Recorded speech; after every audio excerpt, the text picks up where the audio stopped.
देखें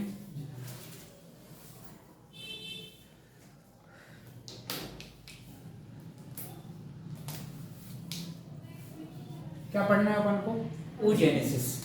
ध्यान रखना है यहाँ पर ह्यूमंस फीमेल्स में oogenesis और फॉलिकुलोजेनेसिस और मेस्ट्रोसाइकिल तीनों की तीनों कैसे होती एक साथ। ध्यान रखना oogenesis की प्रक्रिया कहाँ पर होती है, ओवरी में। कहाँ होती है, ओवरी, अंडाशय। कितने होते हैं, एक जोड़ी या दो। कहाँ होते हैं, तो पेल्विक रीजन में। कहाँ, पेल्विक रीजन में या उधर गुहा में। यदि अपन बात करें एक ओवरी की, तो एक ओवरी की यदि अपन संरचना देखें तो ओवरी का सबसे जो बाहरी आवरण होता है उसे क्या कहा जाता है, जर्मिनल एपिथेलियम। क्या कहा जाता है इसको, जो ये दिख रहा है क्या है, जर्मिनल एपिथेलियम। जबकि इसके अंदर की जो परत होती है इसको कहा जाता है, क्या कहा जाता है, ट्यूनिका एल्बुजिनिया। क्या कहा जाएगा, ट्यूनिका एल्बुजिनिया। यदि मैं बात करूं इस ओवरी के अंदर वाले पार्ट को जो आपको दिख रहा है, ये क्या है, स्ट्रोमा। क्या है, स्ट्रोमा। स्ट्रोमा के कितने पार्ट देखने को मिलते हैं, दो। एक जो परिधि की ओर होता है उसे क्या कहा जाता है, कॉर्टेक्स। जो परिधि की ओर है इसको क्या कहा जाता है, कॉर्टेक्स। जबकि जो अंदर ये दिख रहा है इसको क्या कहा जाता है, मेडुला। क्या कहा जाता है, मेडुला। यदि अपन बात करें मेडुला के अंदर क्या होता है या फिर कॉर्टेक्स के अंदर क्या होता है, तो मेडुला के अंदर ध्यान रखना आर्टरी है, वेन है, नर्व सप्लाई वगैरह ये सब होती हैं। जबकि कॉर्टेक्स में क्या होता है, फॉलिकुलोजेनेसिस। कॉर्टेक्स में क्या होता है, फॉलिकुलोजेनेसिस। फॉलिकुलोजेनेसिस का मतलब होता है फॉलिकल्स का निर्माण। इसमें अपन 7 तरीके की फॉलिकल्स को पढ़ेंगे। ठीक, सबसे पहले जर्मिनल एपिथेलियम होती है। जर्मिनल एपिथेलियम किसका निर्माण करता है, प्रीमोर्डियल फॉलिकल्स। किसका, प्रीमोर्डियल फॉलिकल्स। एक किससे बदल जाती है, प्राइमरी फॉलिकल्स में। एक किससे बदल जाएगी, सेकेंडरी फॉलिकल्स। फिर किससे बदलेगी, टर्सरी फॉलिकल्स। इसके बाद बनती है ग्राफियन फॉलिकल्स। क्या बनती है, ग्राफियन फॉलिकल्स या परिपक्व या मैच्योर फॉलिकल्स। ठीक है, इसी को क्या कहा जाता है, या पर ध्यान रखना जो परिपक्व फॉलिकल्स है ये आगे जाके क्या हो जाती है, फट जाती है, जिसके कारण ओवम बाहर रिलीज हो जाता है। ओवम का निर्माण भी कहाँ होता है, फॉलिकल्स के अंदर। ये अलग अलग प्रक्रिया हैं, एक साथ होती है लेकिन अलग अलग पढ़ेंगे। फॉलिकल्स का निर्माण अलग देखेंगे, ओवम का निर्माण अलग देखेंगे और मेस्ट्रोसाइकिल का निर्माण अलग। फिर तीनों प्रक्रियाओं को एक साथ बताऊंगा। ठीक, तो ध्यान रखना फॉलिकल्स निर्माण के साथ साथ ओवम का भी निर्माण होता है, वही मेस्ट्रोसाइकिल का चक्र भी चलता है। ठीक है, तो ध्यान रखना जो मैच्योर या फिर ग्राफिन फॉलिकल्स होती है, फट जाती है, ओव्यूलेशन होता है, मतलब 14वें दिन मेस्ट्रोसाइकिल के 14वें दिन फॉलिकल्स फट जाती है, ओवम बाहर रिलीज हो जाता है। अब ये जो फटी हुई ग्राफिन फॉलिकल्स है किसमें बदल जाती है, ब्लड से सनी हुई कार्पस हेमिरेजिया। किसमें, कार्पस हेमिरेजिया। ये बाद में किसमें बदल जाती है, कार्पस लूटियम। किसमें, कार्पस लूटियम में। कार्पस लूटियम कितने हार्मोन लाता है, दो। एक प्रोजेस्टेरॉन और एस्ट्रोजन। मुख्यतः सोर्स किसका है, ये प्रोजेस्टेरॉन का, लेकिन यहाँ से एस्ट्रोजन भी आता है। इसके बाद या तो ये 9 महीने तक बनी रहती है यदि फर्टिलाइजेशन होता है तो, यदि फर्टिलाइजेशन नहीं होता है तो नष्ट हो जाती है। किसका निर्माण करती है, कार्पस एल्बिकेंस का। ठीक, इन्हीं पूरी प्रक्रियाओं को अपन यहाँ पर देखेंगे फॉलिकुलोजेनेसिस में। यहाँ पर सिर्फ आप इतना समझें ओवरी की संरचना। ठीक, तो ओवरी की संरचना में ध्यान रख पाएंगे, ओवरी कितनी होती हैं, 2 होती हैं। किससे जुड़ी होती हैं, तो ओवेरियन लिगामेंट से उदर गुहा में जुड़ी हुई होती हैं। बाहरी आवरण को क्या कहा जाता है, जर्मिनल एपिथेलियम। जबकि आंतरिक आवरण को ट्यूनिका एल्बुजिनिया। इसके अंदर वाले पार्ट को क्या कहा जाता है, स्ट्रोमा। इसके 2 भाग होते हैं, बाहर वाला कॉर्टेक्स, अंदर वाला मेडुला। कॉर्टेक्स वाले पार्ट में क्या होता है, फॉलिकुलोजेनेसिस। अब जो फॉलिकुलोजेनेसिस है, फॉलिकुलोजेनेसिस की प्रक्रिया अपन अलग से ही पढ़ेंगे। फॉलिकल्स बनेंगे, फॉलिकल्स के अंदर ही क्या बनते हैं, ओवम। तो इसकी प्रक्रिया पढ़ेंगे oogenesis। ठीक, ये प्रक्रियाएं कब होती हैं, तो वो पढ़ेंगे अपन मेस्ट्रुअल साइकिल में। तो तीनों प्रक्रियाएं कैसी होती हैं, एक साथ। ठीक, सबसे पहले अपन चर्चा करेंगे किसकी, फॉलिकुलोजेनेसिस की। ठीक,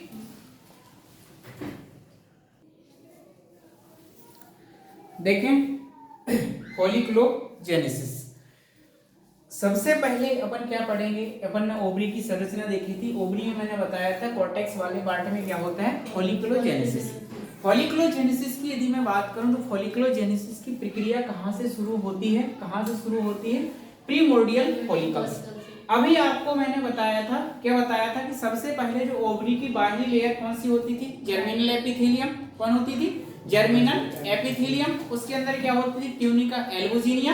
तो जर्मिनल एपिथेलियम की कोशिकाएं कौन सी, जर्मिनल एपिथेलियम की कोशिकाएं कुछ किसके का स्पिंडल सेल का निर्माण करती हैं, किसका स्पिंडल सेल का निर्माण करती हैं। इसके चारों ओर जो स्ट्रोमा था, स्ट्रोमा किसका स्त्रावण करता है, बेसल लैमेला का, किसका बेसल लैमेली का। ध्यान रखना जो अभी आपने ओवरी देखी थी, ओवरी की बाहरी लेयर क्या थी, जर्मिनल एपिथेलियम। तो जर्मिनल एपिथेलियम की कुछ कोशिकाएं स्पिंडल सेल की कोशिकाओं का क्या करती हैं, निर्माण। जो आपको ये दिख रही है कौन सी है, स्पिंडल सेल है। इन स्पिंडल सेल के ऊपर क्या पाया जाता है, बेसल लैमेला। ये बेसल लैमेला का निर्माण कौन करता है, स्ट्रोमा। कौन करता है, स्ट्रोमा। इसके बाद इसके अंदर क्या होता है, प्राइमरी oocyte। क्या होता है, प्राइमरी oocyte। इस संरचना को बोला जाता है प्रीमोर्डियल फॉलिकल्स। क्या कहा जाता है, प्रीमोर्डियल फॉलिकल्स। यदि मैं बात करूं प्रीमोर्डियल फॉलिकल्स किसमें बदलती है, प्राइमरी फॉलिकल्स में। किसमें बदलती है, प्राइमरी फॉलिकल्स में। परिवर्तन क्या होता है, जो स्पिंडल सेल थी, ये जो आपको दिख रही ना स्पिंडल सेल थी, अभी किसमें बदल जाती है, कोलमनर एपिथेलियम में। किसमें, कोलमनर एपिथेलियम में। जो स्पिंडल सेल्स थी किसका निर्माण कर लेती है, कोलमनर एपिथेलियम का। जबकि ओवम स्वयं ही म्यूकोपॉलीसैकेराइड या ग्लाइकोप्रोटीन का स्त्रावित करता है, जिससे किसका निर्माण होता है, जोना पेलिसोडा। तो जो जोना पेलिसोडा है ओवम का क्या है, आवरण है। कौन बनाता है, स्वयं ओवम स्वयं म्यूकोपॉलीसैकेराइड का स्त्रावण करता है और क्या बनाता है, जोना पेलिसोडा, जो किसको ढकता है, ओवम को। ओवम किस अवस्था में होता है, प्राइमरी oocyte में। ध्यान रखना जो स्पिंडल सेल थी, स्पिंडल सेल किसमें बदल चुकी है, कोलमनर एपिथेलियम में। इसको क्या कहा जाता है, अर्ली प्राइमरी फॉलिकल्स। क्या कहा जाता है, अर्ली प्राइमरी फॉलिकल्स। अब ये जो अर्ली प्राइमरी फॉलिकल्स है किसमें बदलेगी, प्राइमरी फॉलिकल्स में। होगा क्या, जो अभी आपने कोलमनर एपिथेलियम बताया था, एक कोलमनर एपिथेलियम किसमें बदल जाता है, ग्रेनुलोसा सेल में। किसमें, ग्रेनुलोसा सेल में। एक ग्रेनुलोसा सेल अपने और ज्यादा विभाजन करके पूरा एक पिंड बना लेती है। इसको क्या कहा जाता है, प्राइमरी फॉलिकल्स। ध्यान रखना प्राइमरी फॉलिकल्स कई सारी ग्रेनुलोसा सेल का कई सारा संघन पिंड है। कौन, प्राइमरी फॉलिकल्स। यहाँ पर प्राइमरी फॉलिकल्स में ओवम होता है, हाँ होता है। कौन सा होता है, प्राइमरी oocyte के रूप में। कोई आवरण होता है, हाँ होता है। कौन सा, जोना पेलिसोडा। और क्या होता है, ओवम। वो भी oocyte कौन से रूप में, प्राइमरी oocyte। अब जो प्राइमरी फॉलिकल्स है किसमें बदलेगी, सेकेंडरी फॉलिकल्स। किसमें बदलेगी, सेकेंडरी फॉलिकल्स। सेकेंडरी फॉलिकल्स में क्या होता है, ग्रेनुलोसा सेल तो होती है, उसके बाहर क्या होती थी, जो बेसल लैमिना थी, बेसल लैमिना के बाहर की ओर क्या होता है, आवरणों का निर्माण होता है।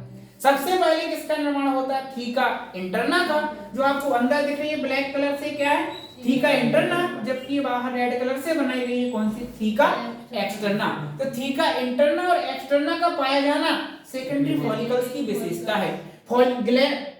ग्रेनुलोसा सेल्स का ग्रेनुलोसा लेयर का पाया जाना प्राइमरी फॉलिकल्स की पहचान है। ध्यान रखना प्राइमरी फॉलिकल्स कैसे पहचानेंगे, ग्रेनुलोसा सेल से। और सेकेंडरी फॉलिकल्स कैसे पहचानेंगे, थीका एक्सटर्ना और थीका इंटरना से।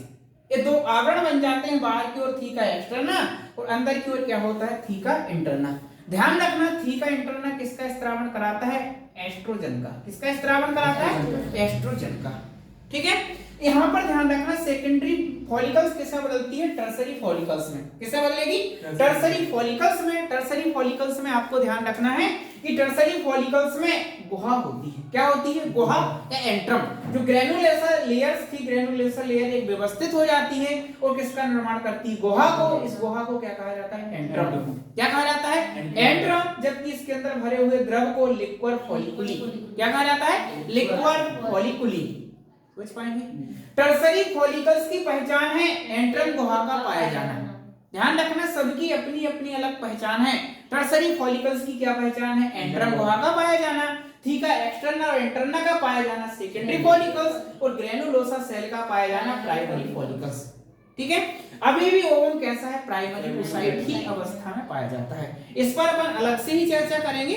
ठीक है, अब जो टर्सरी फॉलिकल्स की काय बदल जाती है, ग्राफियन फॉलिकल्स में। किसमें बदलेगी, ग्राफियन फॉलिकल्स में। ग्राफियन फॉलिकल्स में ध्यान रखना जो जो ग्रेनुलोसा सेल थी अब एक ग्रंथनुमा संरचना बना लेती है जिस पर कौन रखा होता है, ओवम। और ओवम को एक ग्रेनुलोसा सेल चारों ओर से ढक लेती है, उसको बोला जाता है कैमुलस ओफिलस। क्या? कॉम्युलस ओफिलस। जबकि ग्रंथनुमा संरचना जो कहां से जुड़ा हुआ होता है, ग्रेनुलोसा सेल से या थीका इंटरना से, उसे कहा जाता है डिस्कस प्रोलीजेरस। क्या कहा जाता है? डिस्कस प्रोलीजेरस। इस तरीके से क्या होती है, ग्राफिन फॉलिकल्स से परिपक्व फॉलिकल्स। परिपक्व फॉलिकल्स में ध्यान रखना ओवम कौन सा होता है, सेकेंडरी oocyte में बदल जाता है। यहां तक जो प्राइमरी oocyte था अर्धसूत्री विभाजन फर्स्ट करके क्या बना लेता है, सेकेंडरी oocyte। ठीक, ध्यान रखना जो यहाँ पर विभाजन शुरू कहां से हो जाते हैं, भ्रूणीय अवस्था से ही। यहाँ से ध्यान रखना प्राइमरी फॉलिकल्स वगैरह कहां होते हैं, भ्रूणीय अवस्था में। इसके बाद जैसे ही यौवनावस्था आती है, सेकेंडरी फॉलिकल से प्राइमरी फॉलिकल्स बनना स्टार्ट हो जाते हैं। क्या पहले ही बन चुके होते हैं, इनमें सिर्फ अब क्या होगा, परिवर्तन होते हैं। क्या होते हैं? सिर्फ परिवर्तन। तो यहाँ पर ध्यान रखना अर्धसूत्री विभाजन फर्स्ट शुरू हो जाता है कहां, भ्रूणीय अवस्था में। कंप्लीट होता है कहां आके, यौवनावस्था में। या जब मेस्टोसाइकिल स्टार्ट होती है तब जाके प्रथम अर्धसूत्री विभाजन कंप्लीट होता है। ध्यान रखना ग्राफिन फॉलिकल्स बनते बनते तक ये प्राइमरी oocyte किसमें बदल जाता है, सेकेंडरी oocyte में। जबकि क्या हो जाता है, थीका एक्सटर्नल और इंटरनल तो होती होते हैं। इसके बाद क्या होगा, मेस्टोसाइकिल के 14वें दिन क्या होगा, जो ग्राफिन फॉलिकल से क्या हो जाती है, फट जाती है। LH के प्रभाव के कारण। LH हार्मोन आता है 14वें दिन, अपने पीक पर होता है और क्या करता है, ग्राफिन फॉलिकल को फोड़ देता है, जिससे ओवम क्या हो जाएगा, रिलीज। कौन सी अवस्था में होता है, सेकेंडरी oocyte। ठीक, अब ये जो बचा हुआ ग्राफिन फॉलिकल से किसमें बदल जाता है, ब्लड से सनी हुई कार्पस, किसमें, कार्पस हेमिरेजिया। किसमें बदल जाता है, कार्पस हेमिरेजिया। एक कार्पस हेमिरेजिया आगे जाके किसमें बदल जाती है, कार्पस लूटियम में। समझ पाएंगे? कार्पस लूटियम से ध्यान रखना एक एंडोक्राइन का काम करती है। इससे प्रोजेस्टेरॉन और एस्ट्रोजन रिलीज होता है। कौन सा, प्रोजेस्टेरॉन और एस्ट्रोजन। मुख्यतः प्रोजेस्टेरॉन होता है और थोड़ी मात्रा में एस्ट्रोजन। ये जो ग्राफिन जो कार्पस लूटियम है, इसका क्या होता है, टेम्परेरी होती है, परमानेंट नहीं होती है। ये टेम्परेरी कैसे होती है कि फर्टिलाइजेशन होगा तो ही ये बनी रहेगी। कब तक, 9 महीने तक। यदि फर्टिलाइजेशन होता है, प्रक्रिया हर मंथ होती है। फॉलिकुलोजेनेसिस की प्रक्रिया हर मंथ होगी, oogenesis की प्रक्रिया भी हर मंथ होगी और मेस्टोसाइकिल भी हर मंथ होगी। ध्यान रखना कार्पस लूटियम कब तक बना रहेगा, यदि फर्टिलाइजेशन होता है तो 9 मंथ तक ये बना रहेगा, प्रोजेस्टेरॉन और एस्ट्रोजन का स्रावन कराता रहेगा। ठीक, यदि मान लीजिए फर्टिलाइजेशन नहीं होता है तब, यदि फर्टिलाइजेशन नहीं होगा तो कार्पस लूटियम क्या हो जाती है, नष्ट, और किसका निर्माण कर देती है, कार्पस एल्बिकेंस का। सोच पा रहे? अब ये जो ओवम निकला था, रिलीज हुआ था, कब रिलीज हुआ था, 8वें दिन, वो सॉरी 14वें दिन ओवम रिलीज हुआ था। इसको कौन पकड़ेगा, फिम्बरी, और फिम्बरी किसने पहुंचा देगी, इन्फंडिबुलम से एम्पुला तक। एम्पुला में पहुंचकर वहां पर भी इसकी भी स्थिति होती, फर्टिलाइजेशन के ऊपर निर्भर करती है। यदि फर्टिलाइजेशन होगा तो जाइगोट बनेगा, और यदि नहीं होगा तो 9 दिन बाद ये भी क्या हो जाता है। ठीक, 9 महीने बाद कार्पस लूटियम नष्ट होती, जबकि ओवम 9 महीने बाद नष्ट होगा, सॉरी 9 दिन बाद नष्ट हो जाएगा। और बाहर मेस्टोसाइकिल के द्वारा, ब्लीडिंग फेज के द्वारा क्या जाएगा, बाहर। तो अभी मेस्टोसाइकिल बाद में पढ़ाऊंगा, सिर्फ ये क्या बता रहा हूं, फॉलिकुलोजेनेसिस। सोच पाएंगे? यहाँ पर फॉलिकल्स की बात करें तो फॉलिकल्स का निर्माण होता कहाँ है, ओवरी के अंदर। कहाँ होता है, ओवरी। ओवरी में भी कहाँ पर, कॉर्टेक्स वाले पार्ट में। होता कहाँ से है, जर्मिनल एपिथेलियम। हमने बताया था क्या था सबसे पहले, जर्मिनल एपिथेलियम। तो ध्यान रखना जर्मिनल जो एपिथेलियम थी, जर्मिनल एपिथेलियम की कोशिका किसका निर्माण करती है, स्पिंडल सेल का। किसका, स्पिंडल सेल का। इस स्पिंडल सेल के अंदर क्या होता है, प्राइमरी oocyte। इसके चारों ओर जो क्या था, स्ट्रोमा था। स्ट्रोमा किसका स्रावन करता है, बेसल लैमिना का। इसे क्या कहा जाता है, प्रीमोर्डियल फॉलिकल्स। क्या कहा जाएगा, प्रीमोर्डियल फॉलिकल्स। ध्यान रखना प्रीमोर्डियल फॉलिकल्स किससे बदलती है, अर्ली प्राइमरी फॉलिकल्स में। अर्ली प्राइमरी फॉलिकल्स में होगा क्या, जो स्पिंडल सेल थी यही किसका निर्माण करती है, कॉलमनर एपिथेलियम का। ठीक, जहां पर जो oocyte था, oocyte क्या किसका स्रावन करता है, म्यूकोसैकेराइड, वो सॉरी म्यूकोपॉलीसैकेराइड या फिर ग्लाइकोप्रोटीन का है, जो किसका स्रावन करता है, एक परत का, जिसे क्या कहा जाता है, जोना पेलुसिडा। सोच पाएंगे? अब ये अगली प्राइमरी फॉलिकल्स किससे बदल जाती है, प्राइमरी फॉलिकल्स में। और इसकी क्या विशेषता है, ग्रेनुलोसा सेल का पाया जाना। क्या इसकी विशेषता है, प्राइमरी फॉलिकल्स की। जबकि सेकेंडरी फॉलिकल्स की विशेषता थीका एक्सटर्ना और थीका इंटरना का पाया जाना। थीका एक्सटर्ना बाहर होता है, रेड कलर से है, थीका इंटरना ब्लैक कलर से अंदर पाया जाता है। थीका इंटरना किसका स्त्रावण करता है? एस्ट्रोजन का। इसके बाद ध्यान रखना है कैसे बदलती है? टर्सरी फॉलिकल्स में। टर्सरी फॉलिकल्स की क्या पहचान है? एंट्रम गुहा का पाया जाना। इसमें क्या भरा होता है? Liquid follicle. इसके द्रव में कौन तैरता रहता है? oocyte। कौन सी? प्राइमरी अवस्था में प्राइमरी oocyte ही रहता है, ठीक है। अब ये टर्सरी फॉलिकल्स कैसे बदल जाता है? ग्राफियन फॉलिकल्स में। इसमें ध्यान रखना है, इसमें ग्राफियन फॉलिकल्स में ग्रैन्युलोसा सेल्स थी, इसको चारों ओर से ढक लेती है, ठीक। ये ग्राफियन फॉलिकल्स क्या होता है? 14वें दिन एलएच के प्रभाव के कारण फट जाती है और ओवम को रिलीज कर देती है। ध्यान रखना है ओवम कौन सी अवस्था में होता है? Secondary oocyte। यहां तक अर्धसूत्री विभाजन फर्स्ट कैसा हो जाता है? कंप्लीट, ठीक। इसके बाद अब जो बची हुई ग्राफियन फॉलिकल्स है किसमें बदल जाती है? कार्पस हेमिरेजिया, जो ब्लड से सनी हुई होती है, ब्लड से भरपूर होती है। इसके बाद किसमें बदलती है? Corpus luteum. ध्यान रखना है यहाँ से प्रोजेस्टेरोन और एस्ट्रोजन दो हार्मोन आते हैं, ठीक। तो ओवरी ओवरी में कितनी संरचनाएं हैं जो हार्मोन को रिलीज करती हैं? एक थीका इंटरना, जो कहां पाई जाती है? सेकेंडरी फॉलिकल में भी होती सब जगह, टर्सरी यहां से होगी, लेकिन शुरुआत कहां से हो जाती है? Secondary follicle. तो एक तो थीका इंटरना और दूसरा कार्पस लुटियम। ध्यान रखना थीका इंटरना से सिर्फ एस्ट्रोजन आता है, कार्पस लुटियम से प्रोजेस्टेरोन और एस्ट्रोजन दोनों आते हैं, ठीक। इसका भविष्य कौन निर्धारण करता है? फर्टिलाइजेशन। यदि फर्टिलाइजेशन होगा तो ये बनी रहेगी 9 मंथ तक, यदि नहीं होगा तो नष्ट हो जाएगी। किसका निर्माण कर देगी? कार्पस एल्बुकेंस का, ठीक। ये तो क्या हो गई? फॉलिकुलोजेनेसिस। इसके बाद अपन पढ़ेंगे oogenesis, इसके बाद पढ़ेंगे मेंस्ट्रुअल साइकिल, ठीक।